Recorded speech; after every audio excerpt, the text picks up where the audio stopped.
Continuamos com Redação BH News no canal 9 da NET e agora também no canal 24 da mesma NET, ao vivo, com notícias, debates, opinião, para você ficar bem informado.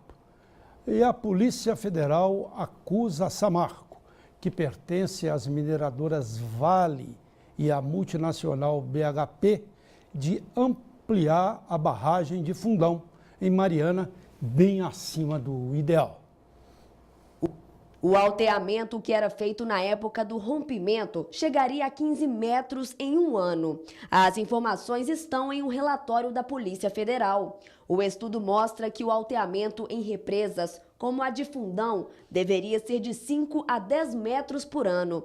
O Ministério Público de Meio Ambiente de Minas Gerais declarou que o alteamento para aumentar a capacidade de Fundão estava dentro do que foi licenciado.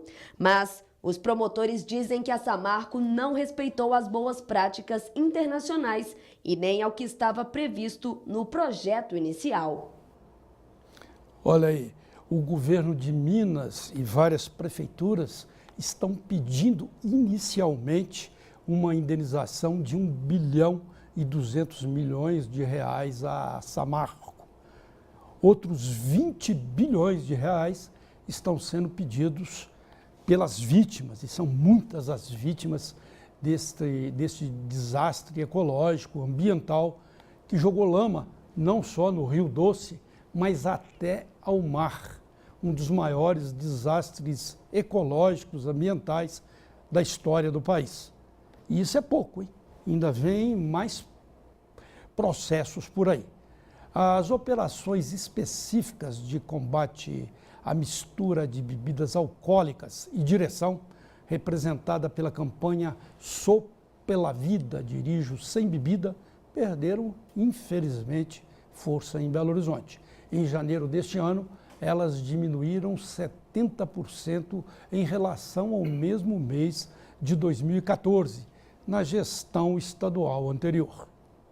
Segundo o Batalhão da Polícia de Trânsito, no mês passado houve 9 operações exclusivas para verificar o cumprimento da lei seca, com 1.147 veículos abordados. Em janeiro de 2014, foram pelo menos 31 operações, com ações todos os dias, e 5.718 motoristas parados, conforme dados da gestão da Polícia Militar na época. O atual comando da Secretaria de Estado de Defesa Social sustenta que a estratégia mudou e que vem conseguindo combater a embriaguez ao volante com operações rotineiras da PM, sem priorizar ações específicas da lei seca, consideradas midiáticas pela pasta. Em ações gerais, que também inibem a combinação álcool e direção, a SEDES diz que 5.141 veículos foram abordados em janeiro deste ano. Será que é melhor assim? Será? Há dúvidas, há controvérsias. Os traficantes do aglomerado da Serra, aquele assunto que a gente estava falando no início do programa, estariam obrigando moradores da comunidade não vinculados ao crime. Pelo menos 99% das pessoas que moram em aglomerados são trabalhadores, trabalham diariamente, são pessoas chamadas pessoas de bem, não estão ligadas ao crime, mas estão sendo obrigadas a esconder drogas, armas e até os próprios criminosos em suas residências. A Polícia Militar afirmou ter conhecimento da situação e apela para que a população denuncie e dê informações sobre os problemas para que consiga realizar as prisões dos bandidos. Segundo o Comando de Policiamento Especializado, as denúncias podem ser feitas de maneira anônima. A operação da polícia na comunidade, que é realizada desde segunda-feira, conseguiu provocar uma trégua no conflito entre as gangues no aglomerado. Ontem não foram ouvidos tiros, porém, a relativa paz entre os traficantes que disputam o controle do tráfico pode durar só enquanto a polícia permanecer no local. E essa é a preocupação dos moradores.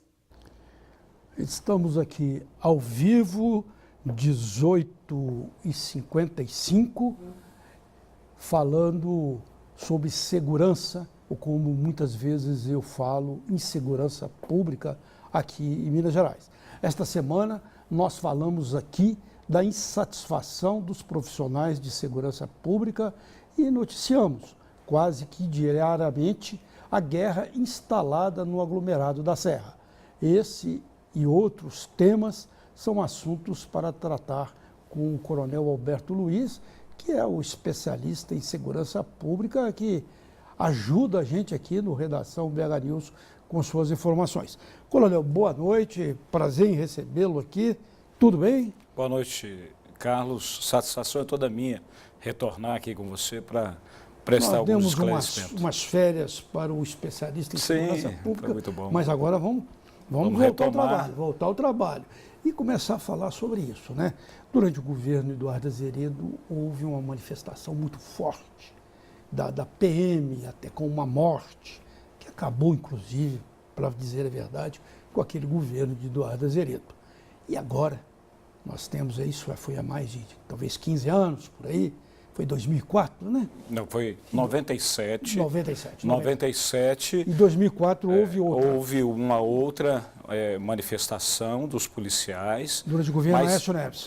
Aí já era o governo Aécio Neves. O governo Azeredo foi o caso mais emblemático para a Polícia Militar, uma manifestação que ocasionou a perda de uma vida em 97. Mas eram situações totalmente distintas e não poderia ser diferente porque a própria história nos mostra que ela é mutável. Naquela época, a polícia militar ou as polícias passavam por penúria em logística, a questão salarial e, sobretudo, um relacionamento entre superiores e aqueles que estão em níveis hierárquicos abaixo, em razão de um regulamento que existia à época, muito rígido, muito, vou dizer assim, que afrontava inclusive a Constituição Federal. Eu era repórter na época da TV Bandeirantes, lembro muito bem, inclusive foi dado um aumento para os oficiais, que não foi dado para os soldados,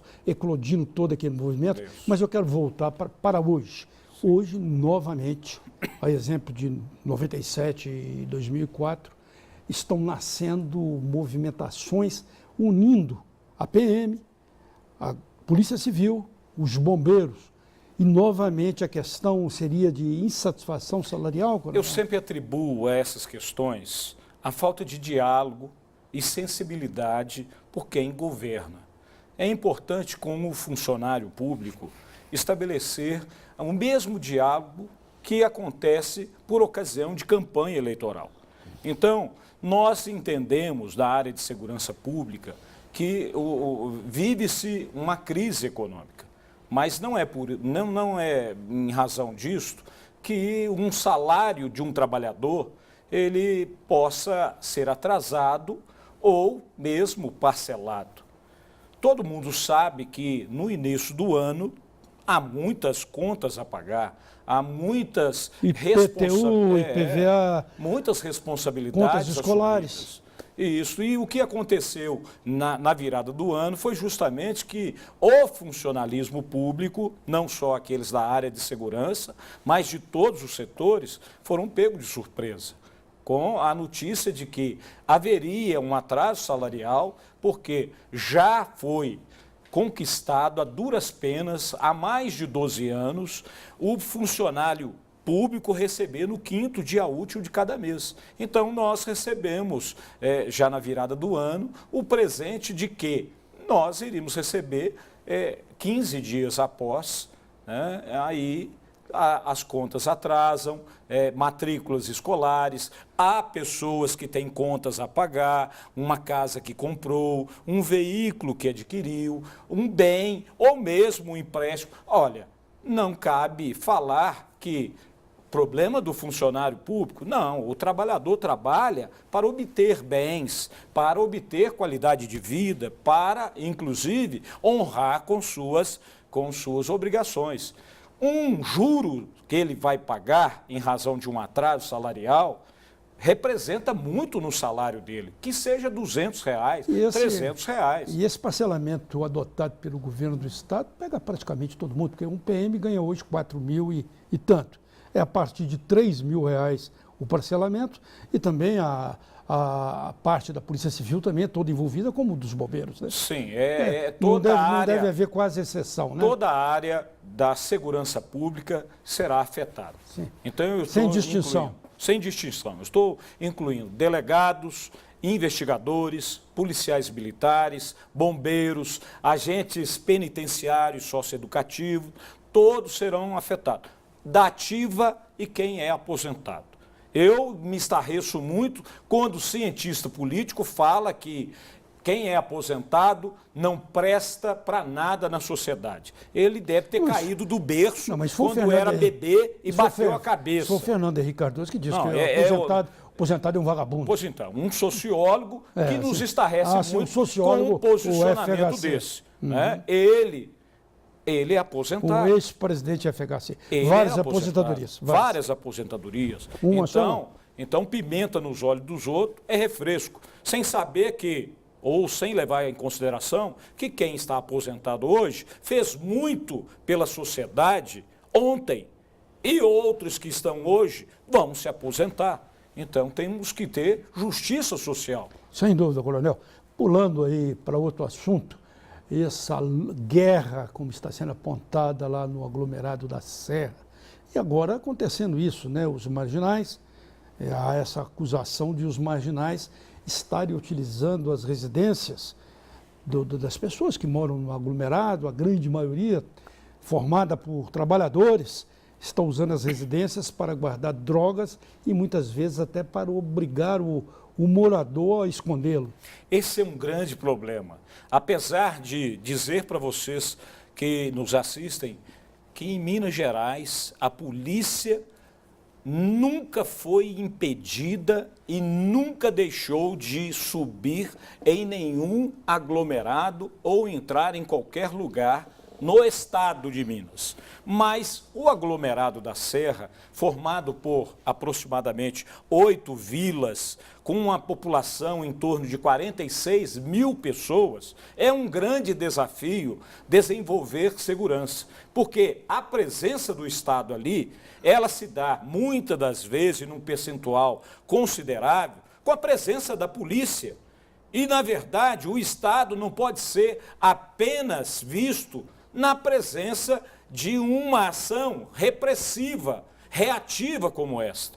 Se o traficante está ocupando o lugar que deveria ser do Estado, e aí eu estou dizendo, levando infraestrutura, levando saúde, educação e melhoria de condições de vida para aqueles moradores, que a grande maioria são trabalhadores, desses 46 mil moradores lá, aí fica difícil a polícia, nesses momentos, né, desenvolver um trabalho como, apesar de tudo isso, está fazendo. Já houve prisões. Por causa dessa ação social, haveria uma conivência dos moradores? Não, ali... Ou é uma conivência forçada? Ali eu atribuo a uma cultura do medo. Como é que um pai, uma mãe, um trabalhador, ele não vai se render a uma ameaça de um traficante? É a vida dele que está em jogo. Cabe, como a Polícia Militar está solicitando, anonimamente, faça a denúncia para que a polícia possa cirurgicamente agir. Contudo, não é fácil para esse pai de família, essa mãe, denunciar. Ela tem medo pelos seus filhos. Coronel, com a sua experiência, isso muitas pessoas gostariam de saber, e eu também. Essas denúncias anônimas, elas têm realmente sigilo? Tem sentido e sigilo. Sim, elas são eficazes. Você, ao passar uma informação... A pessoa pode denunciar, que sabe que é um sigilo absoluto. Há sigilo absoluto, há um levantamento, uma investigação preliminar e constatando tratar-se realmente de ser verdade e não trote, a polícia age e tem o quê? Surtido efeito. É isso que a gente espera do cidadão. Agora, terminando, o aglomerado da Serra ele precisa de política pública. Foi colocado lá, desde 2011, quando nós tivemos um problema sério naquela localidade, a população vem exigindo a presença da polícia. Porque o que acontece agora? Nós entramos, a polícia entra, faz o trabalho de investigação, prisão e contenção. E saímos, porque a polícia não pode permanecer, o que é um contrassentido. Nós necessitamos estar presente lá diuturnamente para dar segurança à grande maioria teria de haver, trabalhadores. só para finalizar, uma espécie de ocupação, como acontece nas comunidades do Rio de Janeiro? Não seria similar ao UPP, porque nós temos um programa muito mais avançado que o UPP, que é o GEPAR. É um grupo especializado que atua em área de risco. Nós não queremos ofender que lá seja considerado local de risco. No centro da cidade, em razão do índice de criminalidade, também existe o GEPAR. Mas o que nós estamos querendo enfrentar? É justamente o traficante, é justamente aquele que te dá insegurança, que te dá um problema sério de tranquilidade pública. Agora, o que está acontecendo? A migração. Eles saem, ou os principais saem, e a polícia militar, a polícia civil, terá que também, daqui a pouco, julgando estar tranquilo a área, ter que se deslocar e eles retornam. Precisamos, como a área integrada de segurança pública, que foi uma exigência da população, foi instalado lá onde era a Rádio Del Rey, foi instalado, precisa de infraestrutura, precisa de maior efetivo e precisa efetivamente de estudar a infraestrutura do aglomerado, que são 8 vilas. Tem lugar lá que, se fecharem a via, a polícia nem passa. Ô, Coronel, muito obrigado pelas suas informações, viu? Até uma próxima oportunidade aqui no Redação BH News. Eu que agradeço. E o Redação vai fazer um breve intervalo e volta já.